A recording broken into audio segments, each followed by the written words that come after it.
بعضې خلک ډېر فخر کوي وایي زمونږ لیډر زمونږ مشر فلان کې او زه فلان کې موږ ته وایي د بیت الله دروازه کولاو شوې ده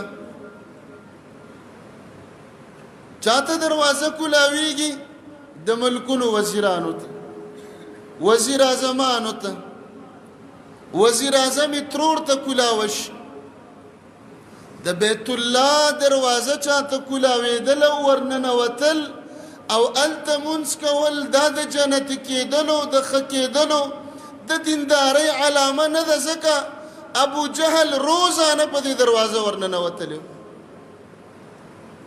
ننوتلو نه مخکې د زړه ته ایمان ننیستل پکاري دینداره خلک پرهیزګاره علما متقینو ته دروازه نه کولاویږي فساقو فاجرانو چې قل هو زده نه وي هغوی ته کولاوه شي نو دا دروازه قریشو په دې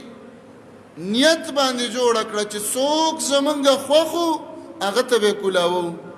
او چې څوک هم خوښ نه و نه به یې پرېږدو